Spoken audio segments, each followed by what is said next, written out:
معزز خواتین و حضرات، الحمدللہ پروگرام کے مطابق محفل میراث النبی صلی اللہ علیہ وسلم کے عنوان کے تحت ہمارا سلسلہ تعلیم شروع ہونے جا رہا ہے۔ اس سے پہلے کہ باقاعدہ تعلیم کا آغاز ہو، مناسب معلوم ہوتا ہے کہ اس عنوان کی وضاحت کر دی جائے، کیونکہ اتفاقی طور پر جو ربیع الاول کا موقع سامنے ہے، اس کے پیش نظر یہ محفل میراث النبی کے الفاظ سن کر کہیں آپ یہ نہ سمجھ جائیں کہ یہ بھی میلاد النبی جیسا کوئی پروگرام ہے، یا یہ کہ یہ بھی روایتی پروگرام میلاد النبی کا کوئی حصہ ہے۔ ایسا نہیں ہے، چونکہ ہمارے پروگرام محفل میراث النبی صلی اللہ علیہ وسلم کے الفاظ اس پروگرام کے الفاظ سے ملتے جلتے الفاظ ہیں، اس لیے کسی کو یہ غلط فہمی ہو سکتی ہے، جبکہ ایسا نہیں ہے۔ میلاد النبی کا معنی و مطلب ہے نبی کی پیدائش۔ میلاد النبی، نبی کی پیدائش، یعنی حضرت نبی کریم صلی اللہ علیہ وسلم کی پیدائش۔ آپ کی پیدائش والے مہینے میں کچھ لوگوں کی طرف سے کیا جانے والا خاص روایتی پروگرام، یہ میلاد النبی کہلاتا ہے۔ یہ بات بالکل بدیہی اور ظاہر ہے، کھلی ہوئی بات ہے کہ خاص پیدائش کا معاملہ زندگی کا صرف ایک خاص پہلو ہے جو قدرتی طور پر اللہ تعالیٰ کے منظور شدہ تقدیری فیصلے کے مطابق اپنے وقت پر وقوع پذیر ہوا، جو امت کے لیے اتباع و اطاعت کا کوئی معاملہ نہیں ہے۔ امت کے لیے حضرت نبی کریم صلی اللہ علیہ وسلم کو جو دیکھنا ہے، وہ آپ کو اللہ کے محبوب، اللہ کے آخری پیغمبر، آخری نبی اور آخری رسول و رہبر ہونے کی حیثیت دیتے ہوئے آپ کی اتباع و اطاعت کو فرض و لازم سمجھتے ہوئے آپ کو دیکھنا ہے۔ اس حیثیت سے جب ہم حضرت صلی اللہ علیہ وسلم کو دیکھنا چاہیں گے تو آپ کی زندگی کا کوئی صرف ایک پہلو نہیں، بلکہ حضرت اقدس صلی اللہ علیہ وسلم کی زندگی کے ان تمام پہلوؤں کو دیکھنا اور لینا ہوگا جو آپ کے ساتھ خاص نہیں ہیں۔ حضرت صلی اللہ علیہ وسلم کی حیات طیبہ کے حالات بیان کرنا ہو یا آپ کی سیرت کو نمونہ بنا کر عمل کرنا ہو، اس کے لیے کوئی مہینہ اور کوئی وقت خاص نہیں ہوتا۔ ہمارے پیارے پیغمبر اللہ کے آخری نبی صلی اللہ علیہ وسلم کی بعثت اور آپ کی سیرت کسی خاص موسم اور کسی خاص مہینے کے لیے نہیں ہوئی۔ آپ صلی اللہ علیہ وسلم سدا بہار شخصیت ہیں۔ بخاری اور مسلم دونوں میں ایک لمبی روایت میں حضرت صلی اللہ علیہ وسلم نے فرمایا، ان من الشجر شجرۃ لا يسقط ورقها وانها مثل المسلم۔ درختوں میں ایک ایسا درخت ہے جس کے پتے کبھی بھی نہیں جھڑتے ہیں، جو سال بھر سرسبز و شاداب رہتا ہے، ہرا بھرا رہتا ہے، وہ سال بھر پھل دیتا ہے، کسی نہ کسی انداز میں پھل دے کر لوگوں کو کسی نہ کسی انداز میں فائدہ پہنچاتا ہے۔ اور وہ درخت مسلمان جیسا ہے، یعنی مسلمان کی بھی یہی مثال ہے یعنی مسلمان کو موسمی اور رسمی مسلمان نہیں ہونا چاہیے۔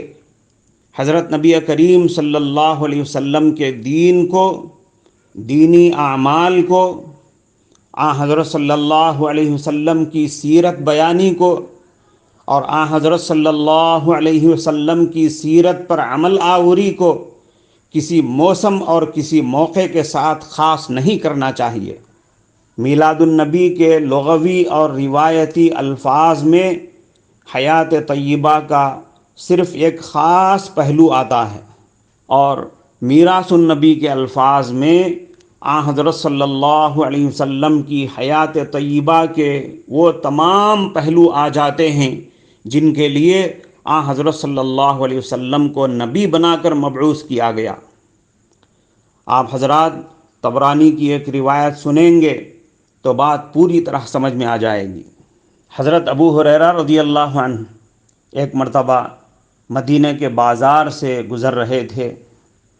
گزرتے گزرتے ٹھہر گئے اور فرمایا، یا اہل السوق ما اعجزکم، اے بازار والو تمہیں کس چیز نے عاجز بنا دیا ہے؟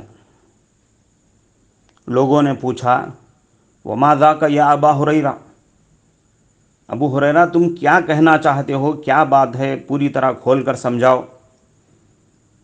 حضرت ابو ہریرہ رضی اللہ عنہ نے فرمایا، تم یہاں بیٹھے ہوئے ہو بازار میں اور رسول اللہ صلی اللہ علیہ وسلم کی میراث تقسیم ہو رہی ہے، کیا تم جا کر رسول اللہ صلی اللہ علیہ وسلم کی میراث سے اپنا حصہ نہیں لینا چاہتے ہو؟ لوگوں نے پوچھا، حضرت نبی کریم صلی اللہ علیہ وسلم کی میراث کہاں تقسیم ہو رہی ہے؟ حضرت ابو ہریرہ رضی اللہ عنہ نے فرمایا، مسجد میں۔ لوگ دوڑتے بھاگتے ہوئے مسجد میں گئے۔ حضرت ابو ہریرہ رضی اللہ عنہ لوگوں کے واپس آنے کے انتظار میں وہیں بازار میں ٹھہرے رہے۔ کچھ دیر کے بعد لوگ واپس آ گئے۔ حضرت ابو ہریرہ نے پوچھا، کیا بات ہوئی بھائی، آپ لوگ واپس آ گئے، کچھ لیے بغیر خالی ہاتھ واپس آ گئے؟ لوگوں نے بتایا، ابو ہریرہ ہم مسجد گئے، ہم مسجد تو گئے، جب ہم مسجد میں داخل ہوئے تو ہم نے وہاں کوئی چیز تقسیم ہوتی ہوئی نہیں دیکھی۔ حضرت ابو ہریرہ رضی اللہ عنہ نے ان سے پوچھا، تم نے مسجد میں کسی کو نہیں دیکھا، کوئی وہاں موجود نہیں تھا؟ لوگوں نے بتایا، جی ہاں ضرور کچھ لوگ موجود تھے، ہم نے کچھ لوگوں کو دیکھا وہ نماز پڑھ رہے تھے، کچھ لوگ قرآن کریم کی تلاوت کر رہے تھے، اور کچھ لوگ حلال و حرام کا مذاکرہ کر رہے تھے، یعنی احکام اور مسائل سیکھ رہے تھے، علم حاصل کر رہے تھے۔ حضرت ابو ہریرہ رضی اللہ عنہ نے فرمایا، وَيْحَكُمْ فَذَاكَ مِيرَاثُ النَّبِيِّ مِيرَاثُ مُحَمَّدٍ صلی اللہ علیہ وسلم، تم پر افسوس ہے، یہی تو رسول اللہ صلی اللہ علیہ وسلم کی میراث ہے۔ کیا تم دنیا کے مال و دولت کو، کھیتی باڑی کو اور دینار و درہم کو حضرت نبی کریم صلی اللہ علیہ وسلم کی میراث سمجھتے ہو؟ مسجد میں جو لوگ نماز پڑھ رہے تھے، قرآن کریم کی تلاوت کر رہے تھے، مسائل کا علم حاصل کر رہے تھے، یہی تو میراث النبی ہے۔ سنا آپ نے، راوی حدیث حضرت ابو ہریرہ رضی اللہ عنہ نے نماز کو نبی علیہ السلام کی میراث قرار دیا، یعنی نماز حضرت نبی کریم صلی اللہ علیہ وسلم کی لائی ہوئی اور آپ کی چھوڑی ہوئی دولت ہے، جس کو لینے کے اور اس پر عمل کرنے کے ہم حقدار ہیں۔ ہمیں اس کو لینا چاہیے اور اس کا اہتمام کرنا چاہیے۔ قرآن کریم کی تلاوت کو حضرت صلی اللہ علیہ وسلم کی چھوڑی ہوئی دولت اور آپ کی چھوڑی ہوئی پراپرٹی قرار دیا، جس کو لینے اور اس کے اہتمام کرنے کے ہم حقدار ہیں۔ کون سی چیز حلال ہے اس کا جاننا، اور کون سی چیز یا کون سا کام حرام اور منع ہے اس کا علم حاصل کرنا، اس کو جاننا، یہ سب حضرت نبی کریم صلی اللہ علیہ وسلم کی چھوڑی ہوئی میراث اور آپ کی پراپرٹی ہے، جس کو لینے اور اس کے مطابق عمل کا اہتمام کرنے کے ہم حقدار اور ذمہ دار ہیں۔ گویا کہ حضرت ابو ہریرہ رضی اللہ عنہ نے یہ چند مثالیں دے کر پورے دین پر عمل کو میراث النبی قرار دیا، اور پورے دین پر عمل درآمد کرنے کو حضرت نبی کریم صلی اللہ علیہ وسلم کی میراث اور آپ کی پراپرٹی قرار دیا۔ محفل میراث النبی صلی اللہ علیہ وسلم کے سلسلہ وار پروگراموں سے ہمارا یہی مقصد ہے کہ مسلم گھرانوں کے اندر کی غفلت و بے دینی دور ہو جائے، ختم ہو جائے، مسلم عورتوں مردوں کے اندر اللہ کا خوف اور آخرت کی فکر پیدا ہو جائے، مسلم فیملیوں میں پورے دین پر عمل درآمد کا ماحول پیدا ہو جائے۔ اللہ تعالی ہمیں خلوص و نیک نیتی کے ساتھ اور استقامت کے ساتھ، پوری پابندیوں کے ساتھ محفل میراث النبی کے سلسلوں کا اہتمام کرنے کی اور پورے دین پر عمل کرنے کا جذبہ اپنے اندر پیدا کرنے کی توفیق عطا فرمائے۔ بسم اللہ الرحمن الرحیم۔ حضرت سلطان شاہ ابراہیم ابن ادہم رحمۃ اللہ علیہ کے ولی اللہ بننے کا واقعہ۔ ایک دفعہ کا ذکر ہے کہ بلخ کے بادشاہ ابراہیم ابن ادہم رات کو محل کے بالا خانے پر سو رہے تھے۔ اچانک پاؤں کی آہٹ محسوس ہوئی۔ گھبرائے کہ رات کے وقت شاہی بالا خانے کی چھت پر کون لوگ ایسی جرأت کر سکتے ہیں۔ بادشاہ نے دریافت کیا کہ کون ہیں؟ یہ فرشتے تھے جو اللہ تعالیٰ کی طرف سے غفلت زدہ دل پر چوٹ لگانے آئے تھے۔ فرشتوں نے جواب دیا، ہم یہاں اپنا اونٹ تلاش کر رہے ہیں۔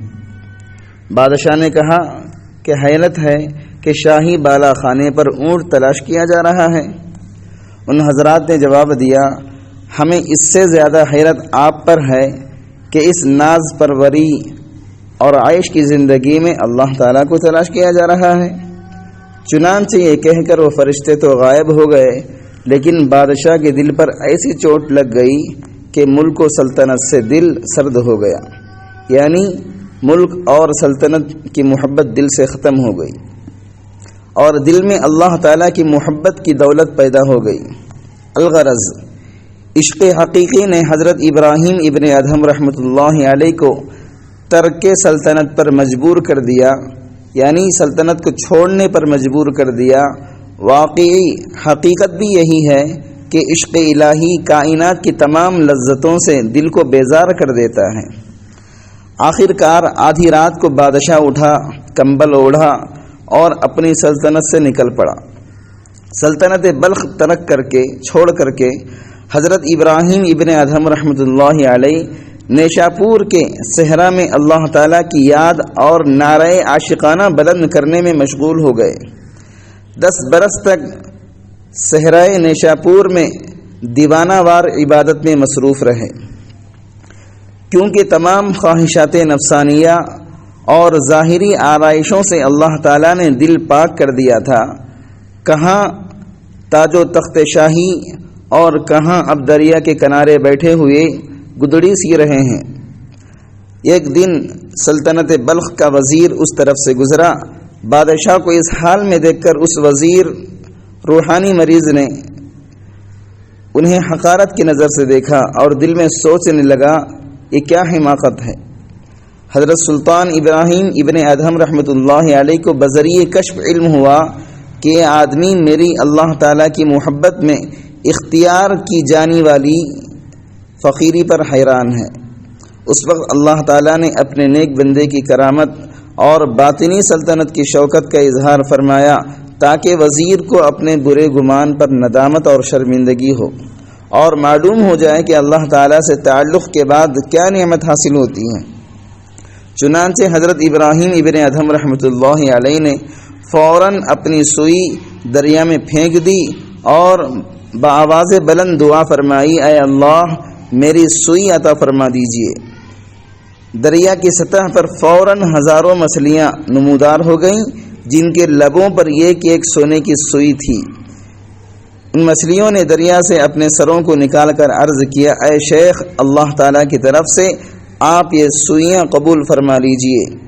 جب اس وزیر نے یہ کرامت دیکھی تو اپنے برے خیالات پر اور اپنی بے خبری پر سخت نادم ہوا اور شرمندگی اور ندامت سے ایک آہ کھینچی اور کہنے لگا، افسوس کہ مچھلیاں اس شیخ کامل کے مقام سے آگاہ ہیں اور میں انسان ہو کر ناواقف ہوں، میں بدبخت اور اس دولت سے محروم ہوں، جبکہ مچھلیاں اس معرفت سے سعادت مند اور نیک بخت ہیں۔ یہ خیال کر کے اس وزیر پر گریہ طاری ہو گیا، دیر تک روتا رہا۔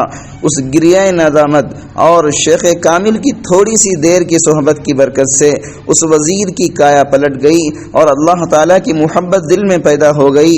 اپنے خاص بندوں کی صحبت میں اللہ تعالیٰ نے یہی برکت رکھی ہے کہ شقاوت سعادت سے بدل جاتی ہے۔ حضرت سلطان ابراہیم ابن ادھم رحمۃ اللہ علیہ نے اس وزیر سے ارشاد فرمایا، اے امیر، یہ دل کی سلطنت بہتر ہے یا وہ بلخ کی حقیر فانی سلطنت بہتر ہے؟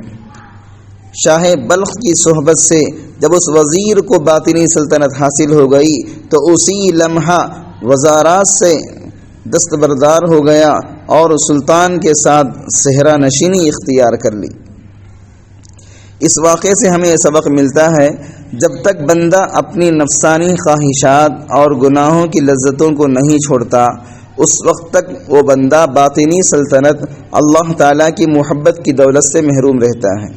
اس واقعے سے یہ بھی معلوم ہوا، بندہ جب اللہ تعالیٰ کا ولی بن جاتا ہے تو اللہ تعالیٰ تمام مخلوقات میں اس کے لیے محبت پیدا فرما دیتے ہیں، محبت پیدا فرما کر اس کی دنیاوی فانی عزت کے بدلے باقی رہنے والی حقیقی عزت عطا فرما دیتے ہیں۔